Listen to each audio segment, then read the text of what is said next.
For me, when I first started with Chicago Public Schools, being a black male, one of probably a handful in the whole system of 300 plus social workers, I was given some of the hardest schools. I was given those schools on State Street. State Street is where all the high-rise projects were. I was given a middle school in Cabrini Green. That's the housing project where, if you look it up, Mayor Jane Byrne, she moved into there to dramatize that, hey, I'm a white mayor, I can live in here, so Chicago is safe. That same housing project, I remember one of my cases, I was part of crisis intervention, young girl, we call her girl X. She was found in one of the high rise housing projects. Some horrible person forced antifreeze down her throat. She lived, but she's in a wheelchair, cannot speak, um, but she survived to this day. Welcome to Surviving and Thriving, the Black Experience. Here we talk about the real adversities Black Americans face while navigating corporate spaces, educational institutions, and the justice system. We name the pressures, expose the barriers, and share strategies to help you adapt, endure, and move forward while protecting your peace. So let's get into today's discussion. What does culturally responsive social emotional work look like when working with Black children? Good question. Um, Culturally responsive social work. Mm-hmm. You definitely have to look at how your your thumbprint, your imprint can affect this young person. Allow them to see that, hey, your life, your life has a beginning, your life has a middle. Hopefully your life will have a future. Um, you came from kings and queens, not just people who were shipped here. Kings and queens. They took the best. They took the best of us from Africa and brought us here. We were bred to be the best, the brightest. And at this point in time, in your upbringing, you are from kings and queens. Your future is bright. You are smart. You have worth.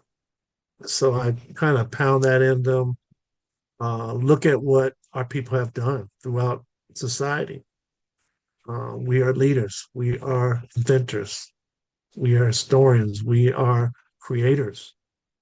We have developed this country and brought it to the place it is now. Yeah, Do you believe that the school system is equipped to handle the emotional weight that children carry today? not at all. School system needs assistance. They need support from specialists from the outside, like yourself, writers, suppliers of mental health, um, experts from the community, those who provide additional services and supports. They all need to be part of the schools and many different factors. After school groups within the school curriculum, they should be added to it. Um, Internships, fellowships, opportunities for young people to learn and grow. Yeah. Black children are more likely to be dismissed as needing assistance with learning to their best ability. They're less likely to receive school interventions to assist them learn at their fullest potential. And in addition to that, Black parents are less likely to believe that something else could be going on with their child and get them the resources that they need because of all of the stigmas that we've had to deal with. We don't want our child being put into another box. But I am here to tell you that we have to change our perspective so that we can best advocate for our children. What I believe is that I don't really think there is a term per se. I think the term was given in order to put people in a box, but I do believe that we all learn differently. I think the problem is we've been forced throughout the years to assimilate, and we don't work like that.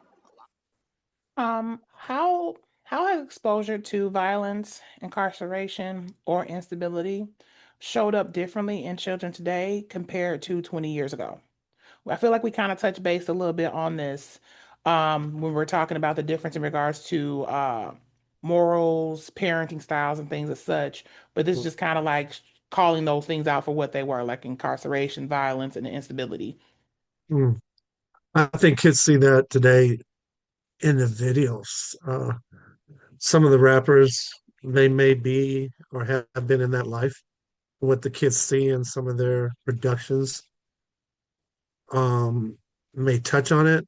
Uh, I hate that some of them find that, hey, this is a person that I look up to, not knowing that, you know, this may be make believe for this particular person. It may be a life that they have gone away from. So I'm just hoping that they don't fall in love with the fairy tale thought that, hey, I can I can be part of this game and live it and get my money and keep going. But I know young people from the days I was in juvenile justice where um, they got a sentence, an adult sentence, because they took a life and they've been put away for years and years and years. There's no coming back from that. Others got a felony charge because they carried a gun. My thought is always, why do you have to carry a gun? Well, they tell me, Dr. T, I'm in the neighborhood and I got to go so many blocks and my ops are on the next few blocks over. Yeah, I got to be protected, that kind of stuff. I'm thinking about the days when we didn't have no ops. We just had those who wanted to sell on this block and those who want to sell on that block. Everybody's an op nowadays. So yeah, violence is just, oof, it's too much. Why is your kid outside at 1 o'clock in the morning, 13, 14 years old? I'm a grown man. I'm not even outside that late. So it's like, and these be like random school nights. Like, what's going on? Yeah. I would find the parents, honestly.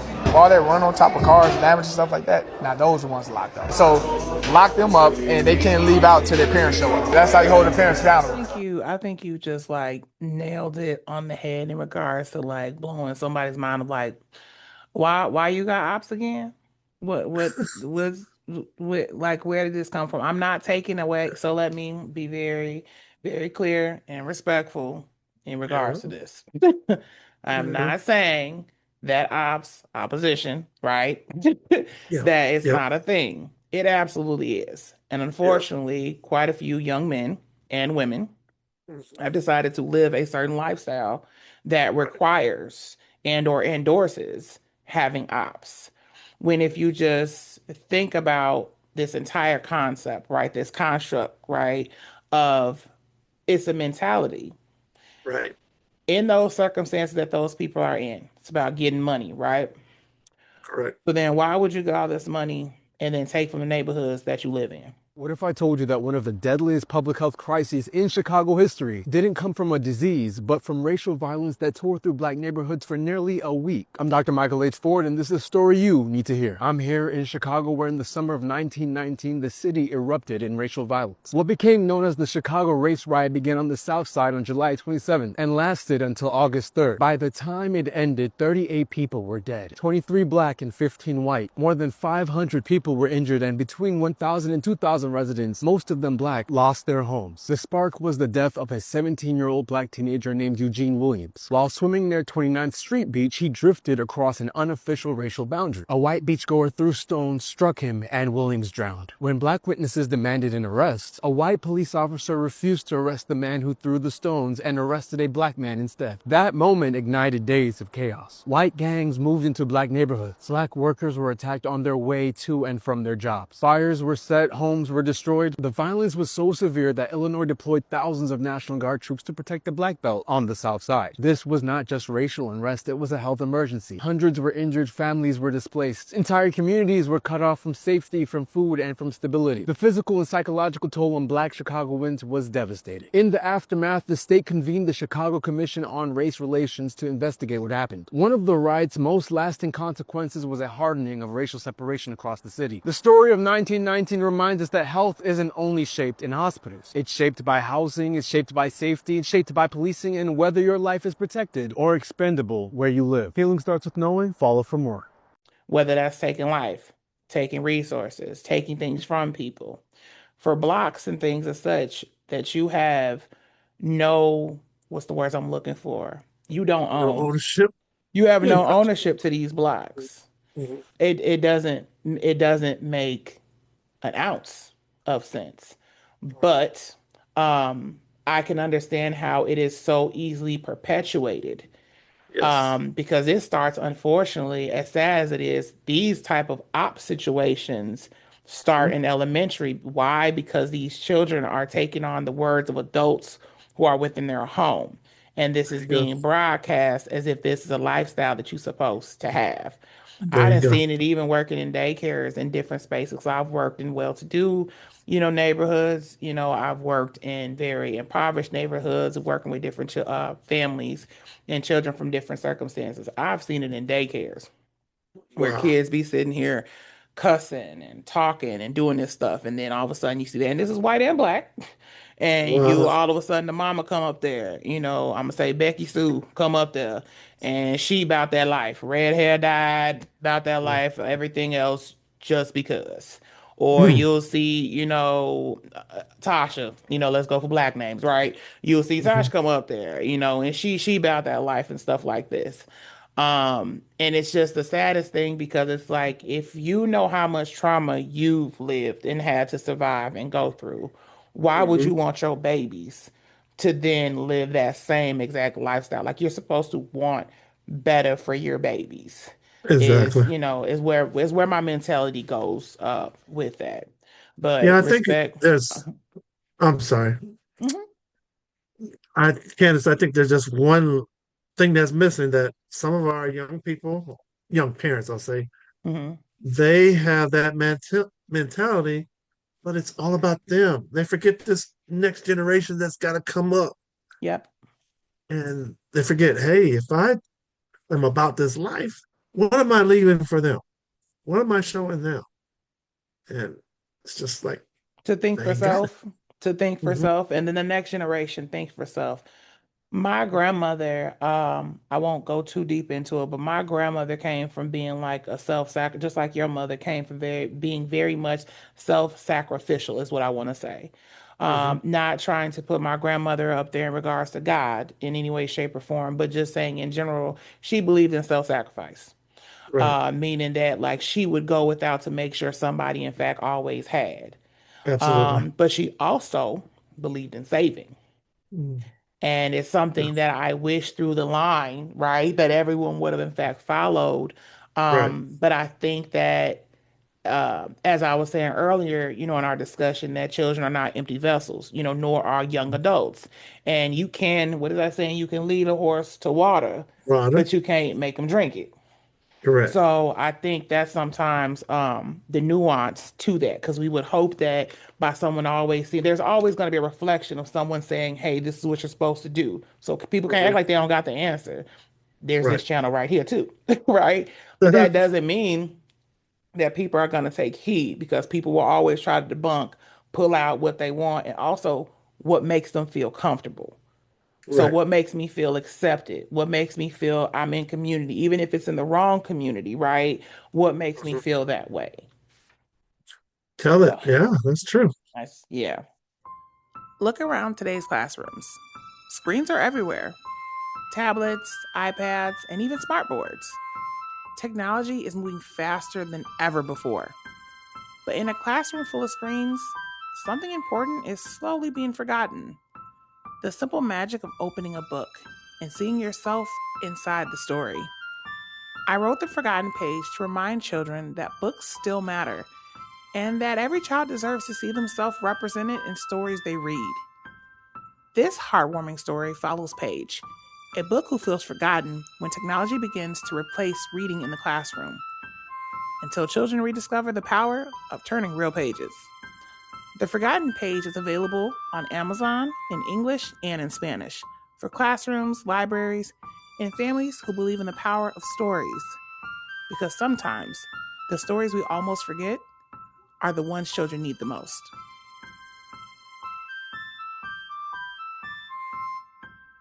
That's just how it is. But respectfully, for everybody on the block, respect. Yeah, much respect. Oh, I mean, uh, let me go through. right. You like let me get through there, okay? Let me get through there, okay?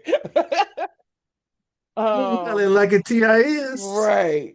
Wait, wait a minute. Wait. First of all, you're not gonna speed past that like you didn't just say what you just said. Do you think social workers today are better equipped or just more overwhelmed? Wow. Um, it depends on the social worker themselves. I think most social workers are overwhelmed, but there's got to be something in you that makes you love this field because it's not about the money. I heard yesterday or the day before who see part of a group of social workers in a school came in for a month. Now they're gone. They leave it. Can't take it. Maybe they're too young. Maybe they just were exposed too soon. Maybe they just don't have the heart for it. They're gone. And I'm looking, shoot, I've been on this battlefield for a while. Why am I able to continue to give and have a heart for these people? As you said in the beginning, you have to have some kind of sense of purpose. And I see so many leaving the field who have not found that purpose. There's got to be a purpose. Hey, I'm here for the kids. Here, I'm here for the community. Hey, I want to see these kids graduate high school. I want them to see their next birthday, to get down with it. I want them to become a young man or woman. You got to have a sense of purpose to do this job. Um, what are the unspoken expectations placed on you that you feel that you may have as a Black social worker early in your career? Or should I say, what were the unspoken expectations? That I'd be able to talk to every single kid, no matter what their background is, no matter what their circumstance is. For me, when I first started with Chicago Public Schools, being a black male, one of probably a handful in the whole system of 300 plus social workers, I was given some of the hardest schools. I was given those schools on State Street. State Street is where all the high rise projects were. I was given a middle school in Cabrini Green.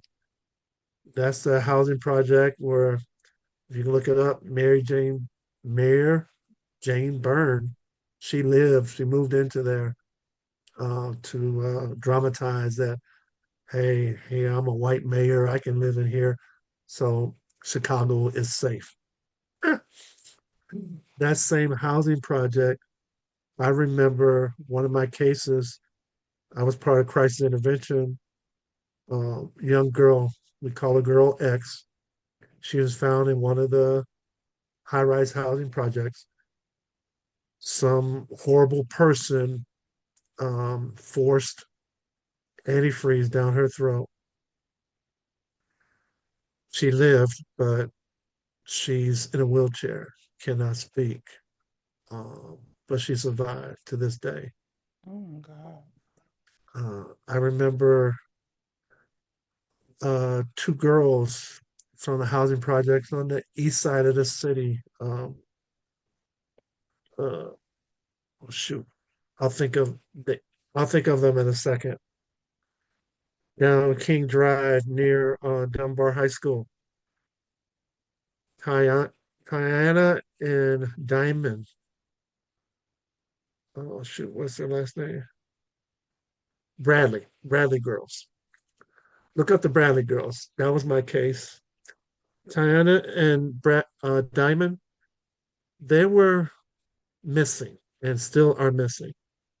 The story was, we thought, and I interviewed a few people, that these girls were sold for drug money. These are some nightmares that jump at me. Uh, so the Bradley girls, gone. Uh, just just something horrible um, that has to be corrected. We have to do something about missing people. They just get abused and thrown away like they're garbage. That's so sad. I have not heard of those young ladies before, but I definitely will be in fact looking up um if it's public knowledge in regards to it, I'll be Oh looking yeah, up it some is. yeah, I'll be looking up some information to hear about and read those young ladies' stories.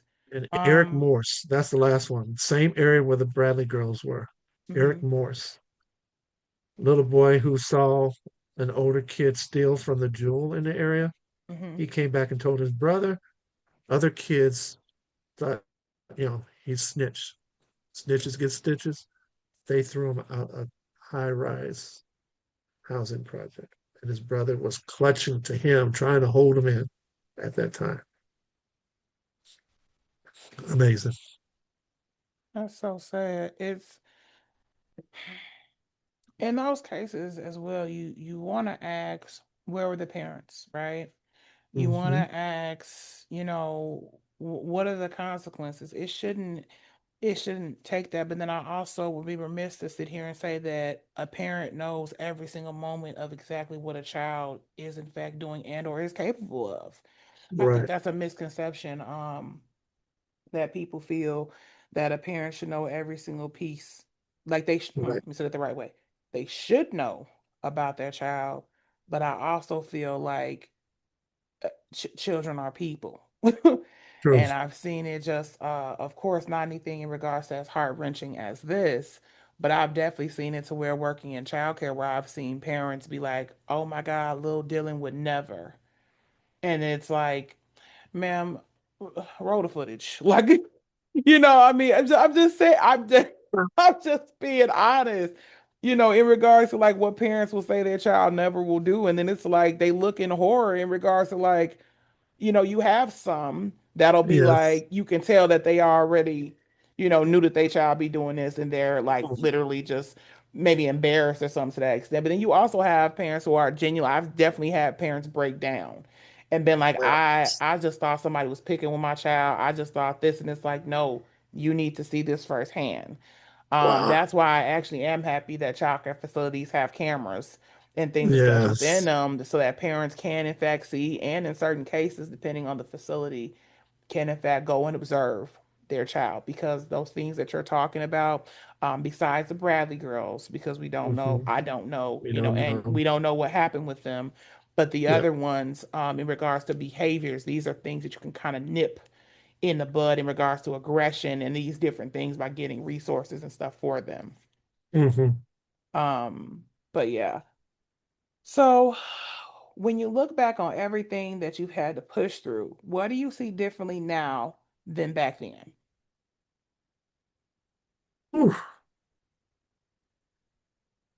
I think me as a black man, um, I think I had more of a buffer back then than I believe those coming into this field or those around me have now. My buffer was the church. My buffer was my family, my extended family, my village of people. Mhm. And they embraced me and recognized, hey, you are doing something that's so worthwhile. We want you to succeed, go forward, keep going. Nowadays, I don't see that push to get black men in this field, to push for them to get the positions where they can make a change. I want to talk about something that doesn't get said enough. Why we need more black men in this field right now. Peace and blessings. I'm Alexander Jones and welcome back to Just Be with Alex. Black men make up less than 7% of the social work profession. Let that sit for a second. Less than 7%. And yet, the communities that need social workers the most, like Black families navigating child welfare, Black boys in underfunded schools, Black men in the criminal justice system, they're overwhelmingly served by people who have never lived anything close to their experience. That is not an attack on anyone. It is just the reality. And it matters clinically. Research consistently shows that clients do better when they can see themselves in their provider. Cultural congruence is not just symbolic, it changes outcomes. But beyond the clinical argument, there is a personal one. This career changed my life, not just professionally, but personally. Being able to understand human behavior, trauma, systems, and healing, that knowledge doesn't stay in your office. It changes how you parent, how you communicate, how you process your own pain. So for the young Black man watching this who is considering this field, I want you to know this career is not soft. It is not a woman's field. And I say that with the utmost respect, given that this is predominantly a woman's field. But it is one of the most complex, demanding, and impactful careers that exist. And we are desperately needed in it. So for the Black men already in this work, be visible, mentor, create content, show up in spaces where decisions are made. Our presence in this field is an act of resistance. Share this with the young Black man who needs to see it. Drop a comment if this resonates. Peace and blessings. Thank you. I think the push is to place others, I don't know which others, in those positions who can be change makers. I think in my days, they were looking for us to be change makers, and nowadays they're not. In this season of your life, what does thriving look like for you now? Mm. Thriving for me is being able to say that, hey, I can be an example, I can be a support, I can be a mentor to anybody who wants to be uh, somebody who can provide and make a future change for others. It doesn't matter if they're white, brown, yellow, green, orange, yellow, or plaid. What did he say? I want people in this field. Not plaid. I mean, all our families got some that are mixed. Got So you. we got some mixed. We got some white, brown. We got some white, brown, black. We got some of everything. Everything. Yeah, everything. Many shades, many colors. Right. So let's see. So for someone watching right now who's in the middle of a hard season and does not know what their next step is, what's one thing from this conversation that you want them to hold on to after this? I want you to find or listen to something or someone that models where you want to go. Something or someone that models or talks about a future that you would like to have. Set your goals for that. People talk about vision boards and dreams. God will talk to you in your dreams if you really open up. God will say, "Hey, I want this future. I want to see things happen in my life. Hold on to it. Um, Trust it and believe." They say that all the time, but I want you to seriously think about, this is something that I think I can do. I'm going to make a plan to do it. Set your 5 year, your 10-year goals and do it. Go for it. So you had a few resources as well too. Are there any books that have helped you along your journey, have been inspiration for you? Do you have any books in mind that have been inspirational to you? Yes. One I think I've got in a book bag that I'm reading now. It's called The Road Less Traveled. It's more of a spiritually based book, but all my books that I'm reading today are about our people and the struggle. Okay. So this is a oldie but goodie. Okay. Michelle Alexander, you got to read this if you So I haven't see. got it. So that's called The Um, New Jim Crow. Okay. yes, it's been on the list for a while. This I is a bet oldie but goodie. The Emancipation of Robert Sandler. Is it Sadler? Yeah, Sadler? Sadler. Now, this is a true story of somebody in our century, 20th century, who was found on a plantation as a slave. Can you imagine that? Oh my goodness. That has actually happened. And there's a movie where Kiki Palmer kind of uh gave homage to that. Oh, gotta look at this book. And then this one is The Color of Law. Okay. Yes. It talks about how housing inequalities have been set aside by the government, our government. Mm. Yes, and this is true life. So these are things that So you may not want to hear about. so these are facts versus Facts. opinions.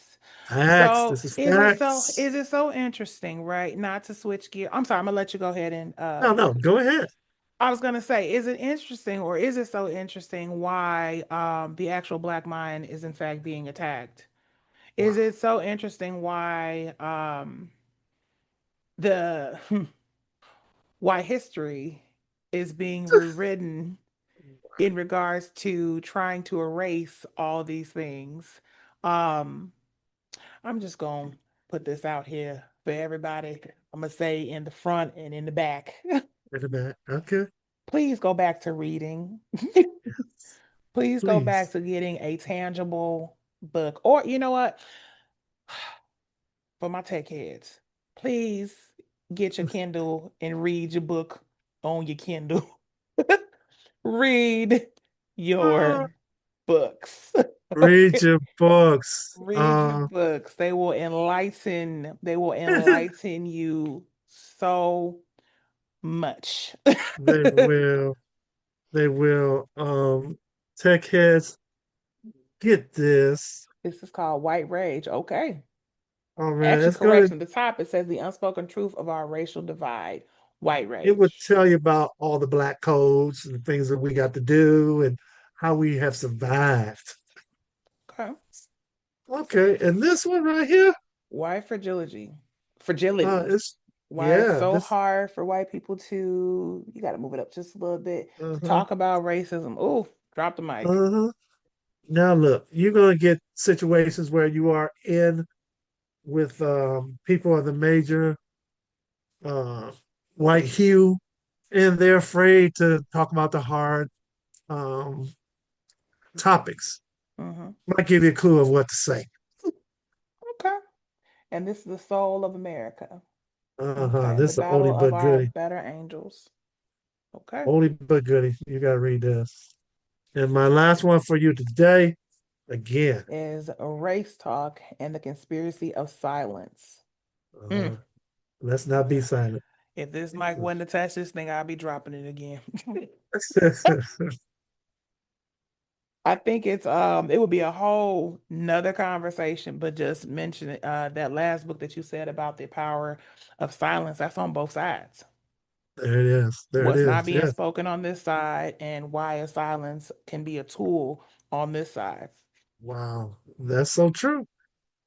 This is true. I hope people are listening. 'Cause They, that's the truth. I'm about to say, I usually be telling them, get your pen, your piece of paper, and all this.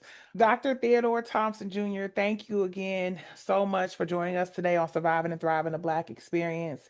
Your insight, your compassion, and your dedication to our people made this powerful and a very necessary conversation.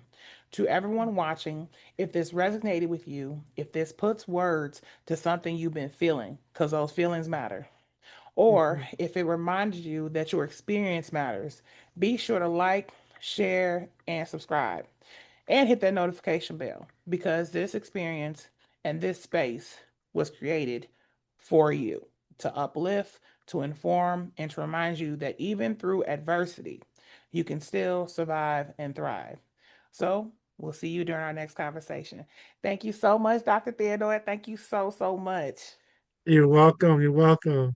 Make sure you like, subscribe, and share, and hit that notification bell. Ding! Here's what's coming up next on Surviving and Thriving, the Black Experience. And at some point, you start to become calloused. You're like, okay, my feelings don't matter. I need to be a man in this circumstance, in this situation, and not realizing that that's going to hurt you in the future. Because at some point you're going to deal with, I'll say, a partner. At some point you're going to deal with a partner, and you need to have feelings and empathy and all of that to socialize and deal with a partner, right? And so in that case, you're putting yourself at a disadvantage. And so I went through the same thing everybody else went through those things, and it was through trial, tribulation, thought, and I didn't really have anybody I could reach out to for help. But I will say this: through this entire process, I did have one person who would speak what I call seeds of wisdom into me. And I was a young kid. I don't know, probably about 8. So I didn't know a lot. But I would hear these things and they would stick with me for some reason. These seeds of wisdom would stick with me. That was my grandmother. She would tell me things like, don't be like them. You do your homework in school, or just little stuff like that. It doesn't seem significant, but the fact that I'm almost 60 and I'm here telling you today, trust me, it matters.